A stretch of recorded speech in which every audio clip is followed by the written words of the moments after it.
Dr. Cathera floated in the control room of the research station, her tentacles moving fast over the controls. The water around her glowed red with warning lights outside the thick glass windows.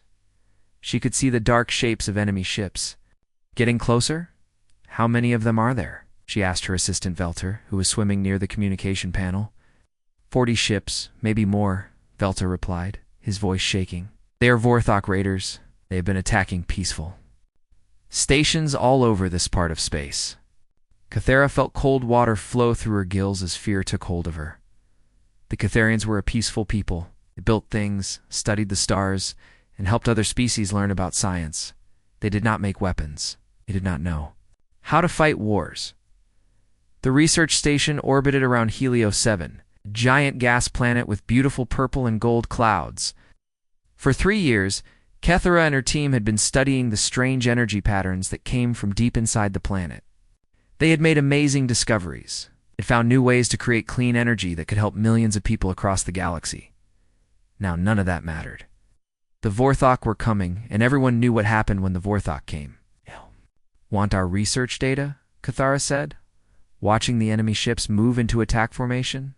They will take everything, and then kill us all.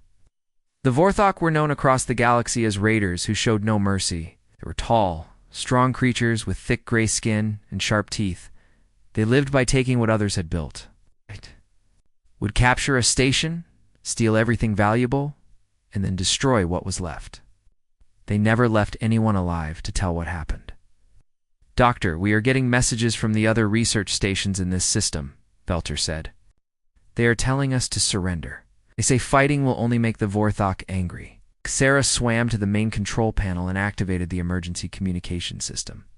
The screen showed a map of nearby space. Red dots marked where other species had their ships and stations. There were hundreds of them within a few days' travel. Send out a distress signal on all emergency frequencies, she ordered. Tell everyone what is happening here. Velter's tentacles moved over the controls. The message went out across space, traveling faster than light to reach anyone who might help. The signal carried a simple message. This is Catherian research. Station 7, orbiting Helio 7. We are under attack by Vorthok raiders. We are peaceful researchers. We have no weapons. We cannot defend ourselves. Any nearby vessels, please respond. We need help. For the next hour they waited. The Vorthok. Ships moved closer, but did not attack yet. They were probably deciding which parts of the station they wanted to keep, and which parts they would destroy. Then the responses started coming in. The first was from the Zenthari Confederacy. Their message was polite but not helpful. We have received your distress call. We are forming a committee to discuss possible responses. Please wait for our decision. The Altrian Collective sent numbers and calculations. Risk analysis shows 73% chance of total loss if we respond. Economic impact would be severe. We cannot justify action at this time. The Osirian Empire was more direct. Your station is outside our territory. We have no legal obligation to respond. Contact your local authorities. One by one, the civilized species of the galaxy found reasons not to help. Some said they were too far away. Others said they did not have enough ships. A few claimed they had not received the message clearly. Cathera watched the responses come in and felt her hope dying. She had believed that the galaxy was full of good people who would help each other when trouble came. She had been wrong. Dr. Velter said quietly, "The Vorthok are charging their weapons." Outside the windows, the enemy ships began to glow. With deadly energy, soon they would start shooting, and the station's weak shields would not last long. Send the message again, Cathera ordered. Maybe someone else will hear it. I have been sending it every few minutes, Velter replied. But the only responses are from species saying they cannot help. Cathera closed her eyes and tried to think. Her team of 20 researchers were all counting on her to find a way to save them. But what could she do? The Catherians had never learned to fight. Their entire culture was built on peace and learning. Wait, Velter said suddenly. I am getting a response from somewhere new. Who is it? Cathera asked, swimming quickly to his side. The signal is coming from the Sol system, Velter said, checking his instruments twice to make sure. But that cannot be right. Sol system is marked as a quarantine zone on all our star charts. Cathera felt a chill that had nothing to do with the water around her. Every species in the galaxy knew about the Sol system. It was marked in red on every map. Ships were warned to stay away. Official records said it was the home of a dangerous species called humans. Humans were said to come from a death world, a planet so violent and deadly that it had created the most dangerous predators the galaxy had ever seen. The few reports that existed described them as tall, aggressive creatures who had spent their entire history fighting wars and killing each other. "What does the message say?" Ether asked. Valterra read the words slowly. "This is Admiral Chen. Of the Terran Defense Force, we have received your distress call and are en route. Hold position. Help is coming." The control room went silent, except for the sound of water flowing through the life support systems. Cathera stared at the message, not sure if she should feel relieved or more frightened than before. Outside, the Vorthok ships began their attack. Admiral Sarah Chen stood on the bridge of the Terran Defense Force ship Indomitable. Around her, the bridge crew worked at their stations with quiet efficiency. The lights were dim, and the air smelled of metal and recycled oxygen. This was a warship, built for one purpose: to fight and win, Report Chen said to her tactical officer, Commander Rodriguez. Distress signal originated from Catherian Research Station 7, orbiting Helio 7, Rodriguez replied, his fingers moving over his control panel. Enemy force consists of at least 40 Vorthok raiders. Station has minimal defenses. Chen nodded and walked to the main display screen, showed a map of local space with the research station marked in blue and the Vorthok ships marked in red. The red dots surrounded the blue dot like hungry sharks. She asked. 3 days at maximum burn, answered Lieutenant Park from the navigation station. But Admiral, we should consider the political situation. The galactic community has strict rules about human military operations outside Sol system. Chen turned to look at her crew. These were veterans, soldiers who had fought in the border wars that happened when humanity first made contact with galactic civilization. They knew the rules. Humans were supposed to stay in their own system. They were too dangerous, too violent for civilized space. Communications, patch me through to Fleet Command, Chen ordered. The screen flickered and showed Admiral Martinez, the head of Earth's military forces. He was an older man with gray hair and scars on his face from the early contact wars. "Sarah, I assume you received the distress call," Martinez said, without waiting for her to speak. "Yes, sir. Requesting permission to respond with rapid response." Fleet 7. Martinez was quiet for a moment. Behind him. Chen could see other officers moving around the command center on Earth. She knew they were probably arguing about what to do. "The other species are watching," Martinez said finally.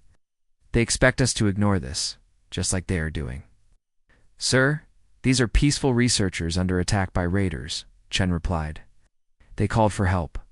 And every civilized species in the area has found reasons not to respond," Martinez said. "The Zinthari are forming committees. The Altrurians are calculating risks. The Osirians claim it is not their problem." Chen felt anger building in her chest. This was exactly why she had joined the military after first contact.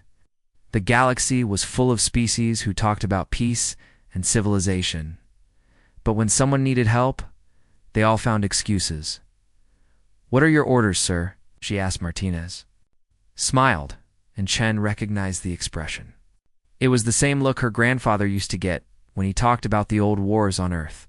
"Take Fleet 7 and respond to the distress call, Admiral," Martinez said. "Show them what human civilization looks like." The communication ended, and Chen turned back to her crew. "All stations, prepare for combat deployment. Signal Fleet 7 to form up for hyperspace jump."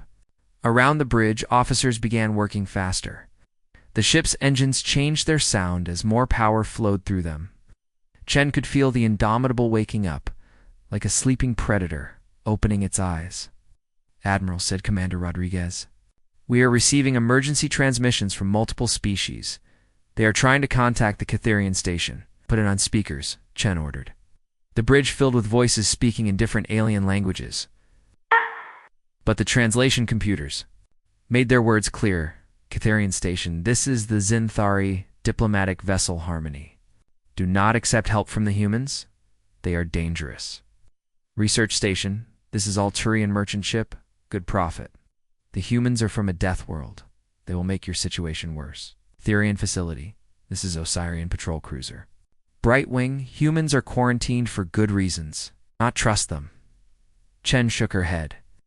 These species were so afraid of humans that they would rather let peaceful researchers die than risk human involvement. Open a channel on all emergency frequencies, she ordered. Channel open, Admiral, replied Communications Officer Kim. Chen stood straight and spoke clearly. This is Admiral Sarah Chen of the Terran Defense Force. We have received the distress. Call from Catherian Research Station 7 and are responding with a full fleet. We will arrive in 72 hours. Station personnel, hold your position. Help is coming. She nodded to Kim, who closed the channel. For a moment, the emergency frequencies went completely silent. Then they exploded with panic. The species that had been calmly explaining why they could not help suddenly found urgent reasons to communicate. The humans cannot be allowed into civilized space. This will destabilize the entire region. Someone must stop them. Chen listened to the chaos and felt satisfied. These species had spent decades keeping humanity locked in Sol System, claiming humans were too violent and unpredictable for galactic society. Now they would see what human violence looked like when it was used to protect innocent people. Fleet. Status report, she called out. Fleet 7 is formed up and ready for hyperspace jump, Lieutenant Park replied. How? All ships report combat ready. Chen looked at the tactical display. Fleet 7 consisted of 12 ships, the Dreadnought Indomitable. 4 heavy cruisers, 4 destroyers, and 3 support vessels. It was not the largest fleet humanity had, but it was designed for exactly this kind of mission. All ships, this. Is Admiral Chen? She announced over the fleet communication system. We are responding to a distress call from peaceful researchers under attack by raiders. Our mission is simple. Destroy the enemy and protect the innocent. This is what we do. This is why we exist. Across the fleet, thousands of human sailors, prepared for battle, checked weapons, reviewed tactical plans, and made sure their equipment was ready. These were the descendants of a species that had survived ice ages, plagues, wars, and every disaster their deadly homeworld could create. Admiral Rodriguez said, hyperspace calculations complete. Jump Chen ordered. The stars disappeared. And Fleet 7 entered hyperspace, racing toward a battle that would change how the galaxy saw humanity forever. Warlord Krexstar stood on the command deck of his flagship, Bloodfang. Around him, his warriors prepared to board the Catherian Research Station. The weak creatures had been firing their pathetic defense weapons for 2 days, but their shields were almost gone. How much longer? Krexstar growled at his tactical officer. Their shields will fail in 1 hour, Warlord, the officer replied. Then we can board and take everything they have. Krexstar smiled, showing his sharp teeth. The Catherians were known for their advanced technology and valuable research. This raid would make his clan rich and feared across the galaxy. No one would dare challenge the Vorthok after this victory. Warlord called the communications officer. We are receiving strange signals from the edge of the system. What kind of signals? Krexstar asked. Not really interested. Probably more cowardly species trying to negotiate or beg him to leave. Ships dropping out of hyperspace, the officer said, his voice starting to shake. Many ships. Big ships. Tar walked to the main display screen. At first he saw nothing unusual, just empty space at the edge of the Helios system. Then the sensors picked up the new arrivals, and Krexstar felt his blood turn cold. 12 ships had appeared from hyperspace. The largest one was bigger than anything Krexstar had ever seen. It was longer than 3 of his ships put together and covered with weapon ports. The smaller ships around it looked like hunters circling their prey. Who are they? Krexstar demanded. What species builds ships like that? His tactical officer worked frantically at his controls, trying to identify the newcomers. After a few minutes, he looked up with fear in his eyes. Warlord, the computer says these are human ships. From the Sol System, Krexstar had heard stories about humans, but he had never seen one. The stories said they came from a death world where everything tried to kill everything else. They were supposed to be the most dangerous species in the galaxy, so dangerous that all the civilized races had locked them in their home system. Humans, Krekstar said slowly. What are humans doing here? Before anyone could answer, the communication system activated. A voice spoke in clear galactic standard language. Unknown vessels attacking the research station. This is Admiral Sarah Chen of the Terran Defense Force. You are attacking peaceful civilians. You have 30 seconds to withdraw, or we will consider. You hostile? Krekstar laughed. 30 seconds? This human thought she could give orders to a Vorthok warlord. He had 40 ships and thousands of warriors. These humans had 12 ships, even if they were big. Open a channel, he ordered. The main screen showed the bridge of the human flagship. Krekstar expected to see a massive warrior, scarred and savage, like the stories described. Instead, he saw a small female human with short dark hair and calm eyes. She wore a simple blue uniform and looked almost peaceful.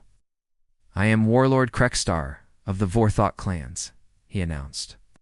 These creatures called for help, so you came to die with them. How noble, how stupid. The human admiral looked at him for a moment without speaking. Her face showed no fear, no anger, nothing at all. It was like looking at a machine. You have 15 seconds left, she said quietly. Krekstar felt his anger rising. This tiny creature dared to threaten him? Human, I have 40 ships and 5,000 warriors.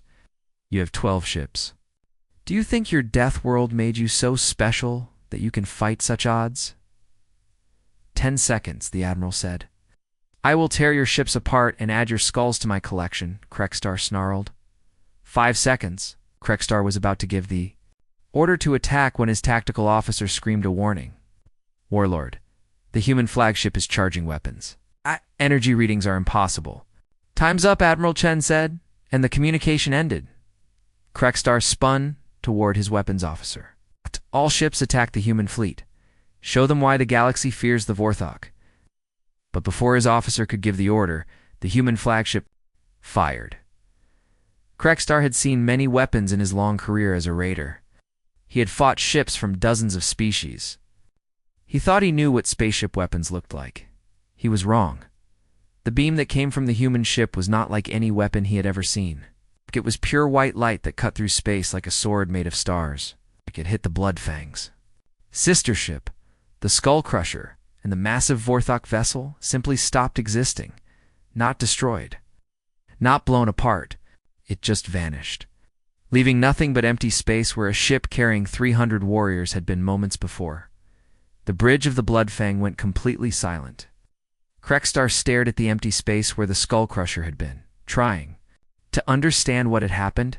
Impossible, he whispered. Warlord, his tactical officer said in a shaking voice, the human ships are moving. On the display screen, the human fleet was spreading out like a pack of hunting animals. They moved with perfect coordination, each ship knowing exactly where the others were going. Their formation was beautiful and terrifying at the same time. All ships, attack pattern 7, Krekstar roared. Surround them. Use our numbers. Vorthok fleet tried to encircle the humans, but the human ships moved like they could see the future. Every time a Vorthok ship tried to get into attack position, a human ship was already there waiting. The humans fired again and again, and each shot destroyed a Vorthok vessel completely. Krekstar watched his fleet die and finally understood why. The galaxy kept humans locked away. These were not just warriors. They were death itself, shaped into the form of ships and given the minds of predators.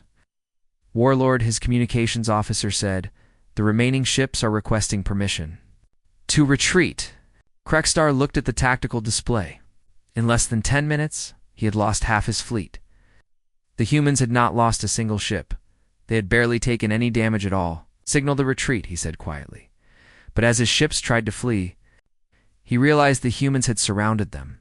There was no escape. The Deathworlders had come, and they were not interested in taking prisoners. Dr. Cathara pressed herself against the observation window of the research station, watching the battle in space above. The Vorthok ships that had surrounded them for 3 days were disappearing one by one. Each time the human ships fired, another raider vanished in a flash of light. This is impossible, whispered Velter, floating beside her. How can 12 ships defeat 40? Cathara could not answer. Oh. In all her years studying physics and energy systems, she had never seen weapons like the ones the humans were using.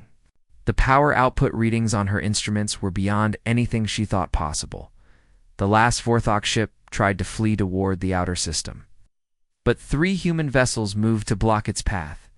The raider ship fired desperately at the humans, but their weapons bounced off the human shields like raindrops hitting stone. The human return fire was quick and final. Silence fell over the Helios system. For the first time in 3 days, the research station sensors showed no hostile contacts. The human fleet spread out in a protective formation around the station, like guards standing watch. Dr. Cathara, came a voice from the communication system.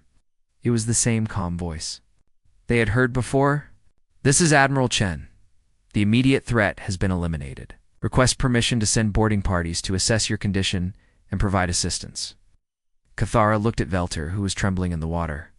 She understood his fear. The humans had just destroyed an entire Vorthok fleet in less than 20 minutes. What would they do to a defenseless research station? But her people were hurt. The station's life support was damaged. 3 researchers had been injured when the Vorthok attacked their outer hull. She had to think about her crew, not her fears. Permission. Granted, Admiral Chen, she replied. We have wounded, and our systems are damaged. We need help. Understood. Our first boarding shuttle will arrive in 10 minutes. Dr. Cathara, our people are here to help. You have nothing to fear from us.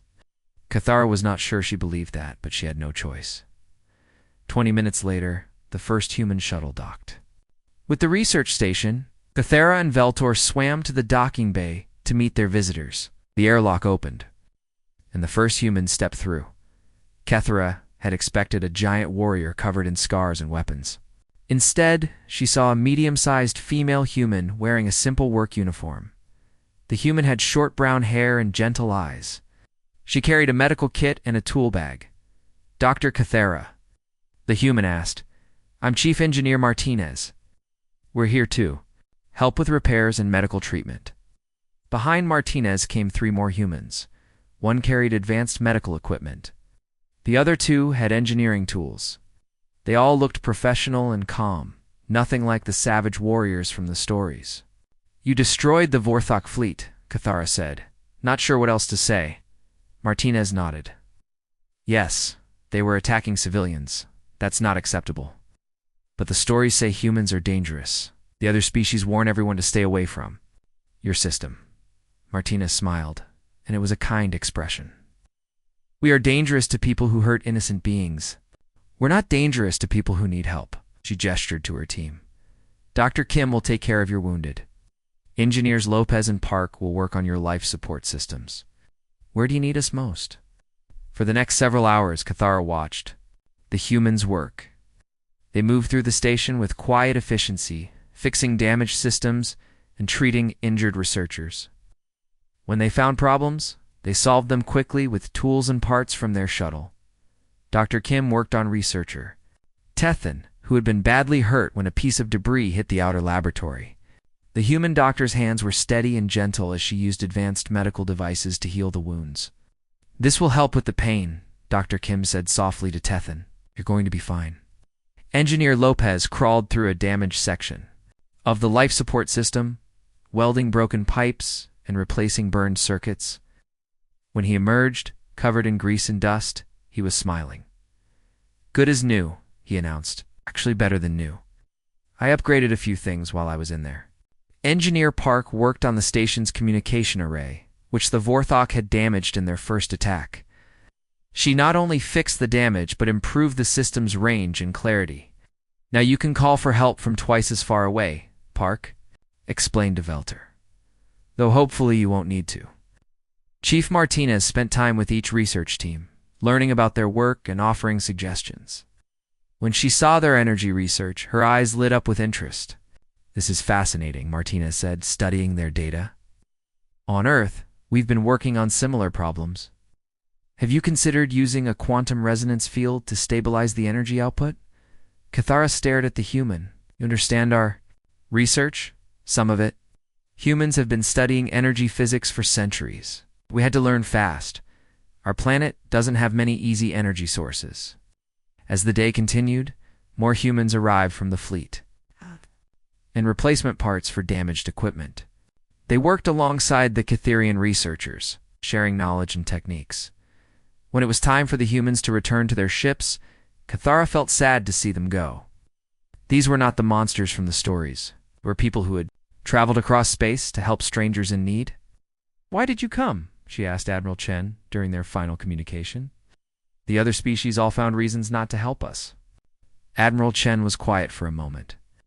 "'Cause you called for help," she said finally.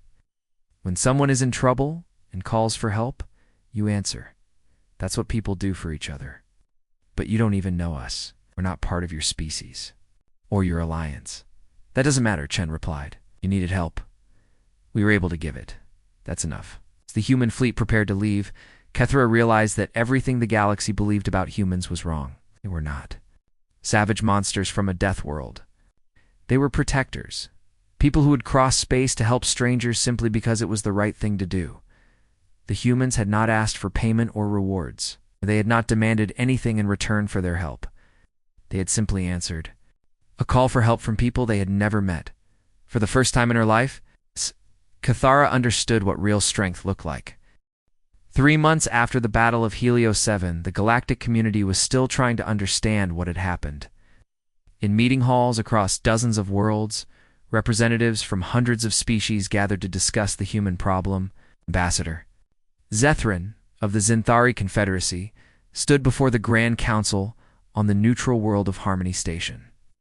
Behind him, a large screen showed footage from the battle that had shocked the galaxy. "Honored delegates," Zethron said, his voice carrying across the vast chamber.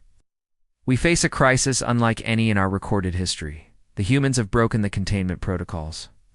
On the screen, human warships moved through space with deadly precision, destroying Vorthok raiders in minutes. The assembled delegates watched in uncomfortable silence. "For 50 years, we have kept the humans isolated in their home system," continued Ambassador Velkara of the Alturine Collective. "We did this to protect galactic civilization from their violent nature. Ow! Now they have shown that our fears were justified." Murmurs of agreement rippled through the chamber. Many species had spent decades convincing themselves that humans were too dangerous for civilized space. "They destroyed 40 ships in 20 minutes, added Counselor Vexmo of the Osirian Empire. "No species in the galaxy has that kind of military power. What happens when they decide they want our worlds?" But then a new voice spoke from the viewing gallery. It was Dr. Cathara, who had been invited to speak as a witness to the events. "Honored delegates, may I address the council?" There was some discussion, but eventually Cathara was allowed to speak. She swam down to the speaker's platform in her mobile water tank. "I was there," she said simply. "Saw what the humans did. Yes, they destroyed the Vorthok fleet. But that is not the whole story." She activated her own recording device, and new images appeared on the screen. These showed human engineers working alongside Catherian researchers, human doctors treating wounded civilians, and human technicians repairing damaged systems. "They did not ask for payment," Kethera continued. "They did not demand territory or resources. They did not try to claim our research. They helped us fix our station and left. That is all." Ambassador Zethrin looked uncomfortable. "Dr. Cathera, we appreciate your perspective, but you must understand the larger implications. The humans have weapons that can destroy entire fleets. What if they decide to use those weapons for conquest?" "Then why did they not conquer us?" Cathera asked. "We were defenseless. They could have taken everything we had. Instead, they gave us gifts. New technology to improve our research. Medical supplies for our injured, food for our workers." The chamber fell silent. This was not what the delegates had expected to hear. In the weeks that followed, Dr. Cathara published her full report about the human rescue. The document spread across the galaxy faster than any government could stop it.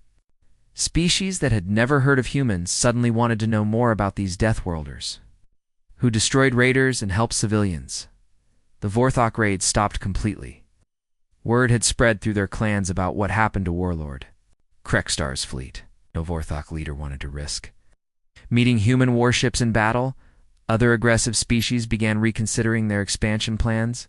The Skarn Empire, which had been preparing to invade 3 peaceful systems, suddenly decided they needed more time to study the political situation. Meanwhile, distress calls began reaching human space almost daily.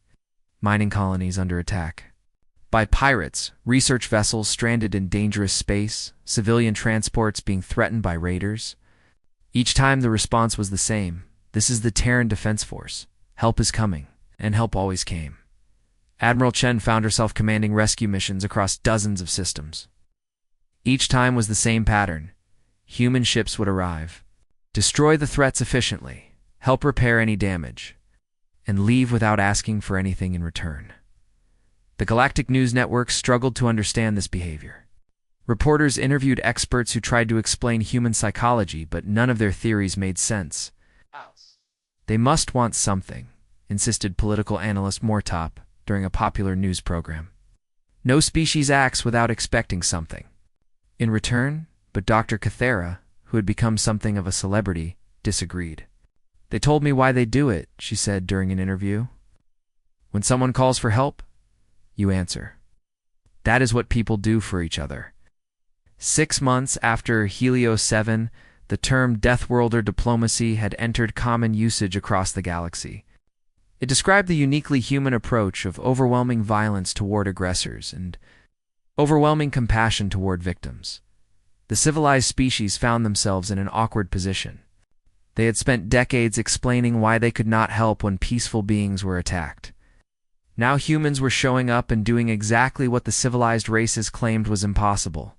Some species tried to copy the human approach, but they lacked the military power to destroy raiders quickly and the generous nature to help without expecting payment. Their efforts usually failed.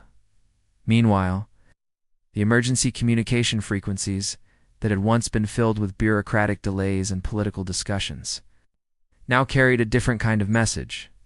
When the mining colony on Kefros 4 sent out a distress call about pirate attacks, the response came within minutes. This is Admiral Martinez of the Terran Defense Force. We have received your signal and are en route.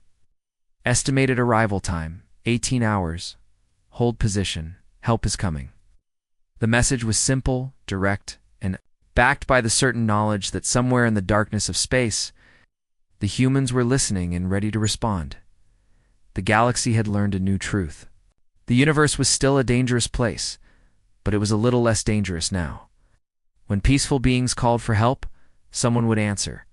That someone wore the uniform of the Terran Defense Force and came from a small blue world at the edge of civilized space. They called themselves humans, but the galaxy knew them by another name. The ones who answer the call, in the command center on Earth. Admiral Martinez looked at the star map showing human patrol routes extending across dozens of systems. New message had just arrived. Another distress call from somewhere in the galaxy. He opened the communication channel and spoke the words that had become humanity's promise to the universe. This is Earth. We hear you. We're coming.